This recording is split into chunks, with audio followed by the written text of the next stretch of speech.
What's up, guys? Hope you're doing good. I just want to do a quick little video of mixing these two together, and it's actually not my idea. I want to give a shout out to Vowel AHC.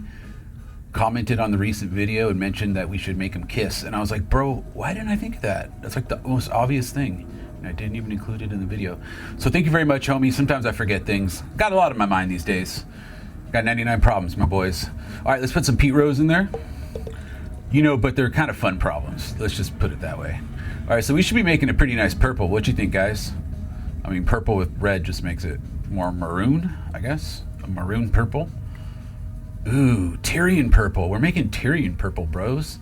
That's the color of kings. We were kings. All right, sick. So let's get a little spout here. All right, you about ready, gamers? I know I am. All right, let's make this official. There we go. There we go. Yeah, nice. Oh, little wrinkle there. Oh, no, we got it out. Worried me for a second there. Nice. All right, cool. Let's put it in a mop. Mix these kind of inks. I mean, you can give them a little bit of a shake. Obviously, we got two different colors mixed together, so we'll give that a little bit of the razzle dazzle. There might be some foam at the top of this, and for me, I find it easier if you kind of stir out the foam, and it's going to give us an opportunity to see what the color looks like. I'm actually very curious to see how it lays down. Ooh, yeah, that's some Tyrion purple right there, boys. Look at that. It's like a nice dark purple. Very dark. Definitely darker than the Garby by itself. Maybe I should have added a little bit more rose to it, but hey, it's all good, my dudes. That Tyrion purple ain't playing. It's definitely much more royal. All right, here we go. You guys ready for this? Ooh, yeah. Ay, ay, ay.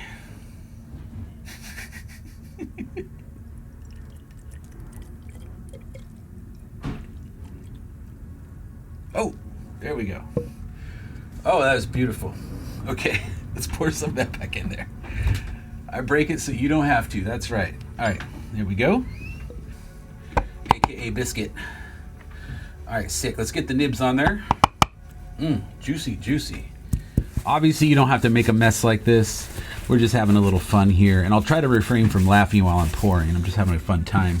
I know you guys take your pour videos very seriously, and I know some people will be like, what? I'm serious, man. The pour community is very, very serious about the pours. So I'll refrain from laughing again. I just get a lot of joy out of it. You know what I mean? But don't mess with the man's pour. He wants it unadulterated. Okay, cool. So let's do this. Let's take these outside and see how they work. All right, sick. The first thing I want to do is show you guys how it works on this surface. It's a piece of cardboard, corrugated cardboard. I know, not that exciting, but very important because this is what dye inks really excel at, is on porous surfaces. So unpainted wood, any type of thing that would soak up ink, fiberglass in the inside of transit, especially when it's really old and like the shiny bit is the glossy glaze is kind of worn off and it's kind of matte. This will bleed right into there and splinter in there. It just gets into everything and you never really get it out. So be careful where you use it, but that's what makes it great. You know, it's an ultra bleeding ink, and with these two put together, it should be pretty cool. So anyways, without further ado,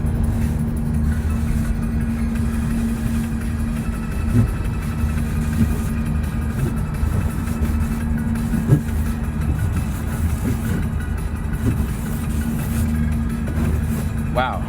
I mean, obviously in the cardboard, it's going to be a little tough to see what the color's like. But I have to tell you that I do appreciate how it writes.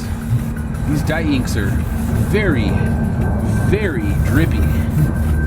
So if you need a stain or you need a hit on that porous surface, you know, I'm still getting drips on cardboard. I mean, can you believe that? It's pretty impressive. All right, guys, we got a couple stuff on the dumpster already, but it shouldn't be too much of an issue. And honestly, you know, I like to see this stuff tested in real life situations, and I'm sure you guys do too. So maybe this is some guy that you have a problem with. He slapped your girl or something like that, and you gotta, you know, give him the what for, if you will. So let's see how this works. Yeah. Wow. Whoa.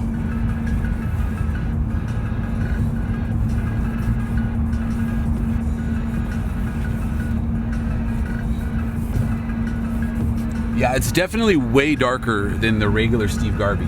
It's almost black.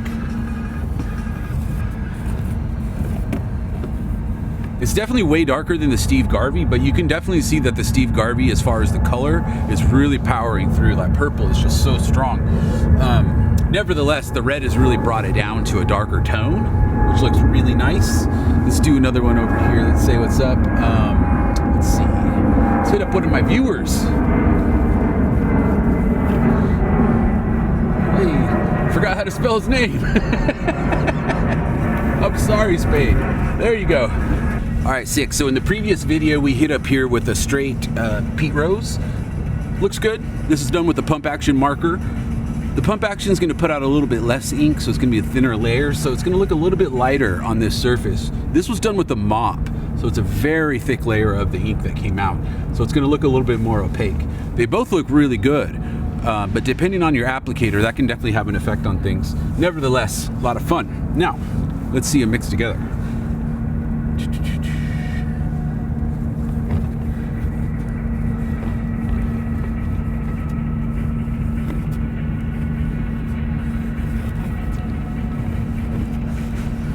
Brutal.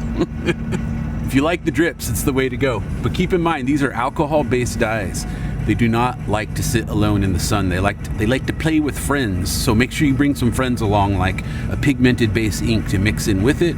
You can find a similar color to create a like shade, or you can find something different to create new colors that suit your needs. The sky's the limit. You don't have to just use black and white. Yes, black and white definitely lasts longer. I get it. I mean, what, you want to run for forever, homie? You got to go out there and paint more. You can't just rest on your laurels. You know, time flies, paint fades, man. Cool.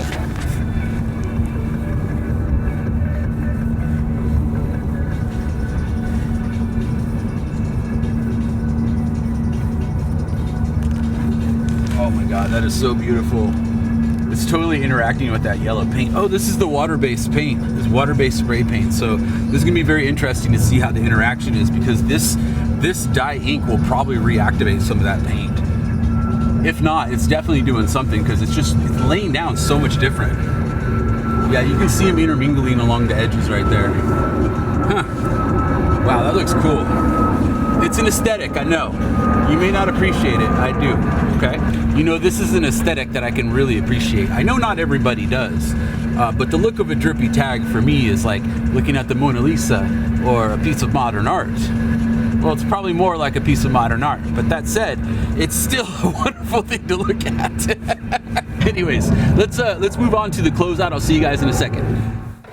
All right, guys, we got a quick little hit off to do before we get out of here. Honestly, I'll be real with you guys. I can't properly pronounce this, so I'm not going to do it.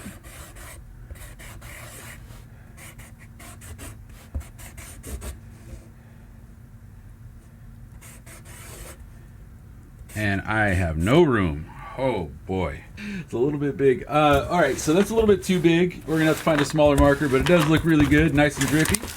Good thing I had this one just chilling right here. And for those of you who are wondering, hey buddy, you gotta be using the ink. It is. This is actually, this is a K72 that I found in one of our damages piles, and I mixed a little bit of the Pete Rose with it, and sure enough, they look really good together. So let's go ahead and take a look at it.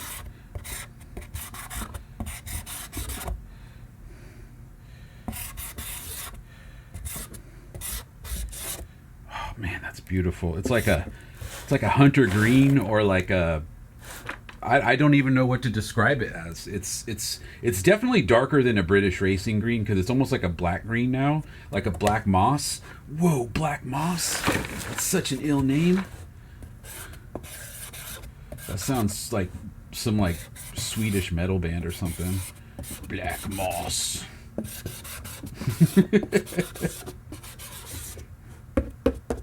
I love doing hit-offs, man, because I can just write whatever I want. Obviously, I wouldn't write anything offensive, of course, but you know what I mean. I guess one man's offensive is another's funny joke. It is that way, isn't it? Anyways, let's finish up here.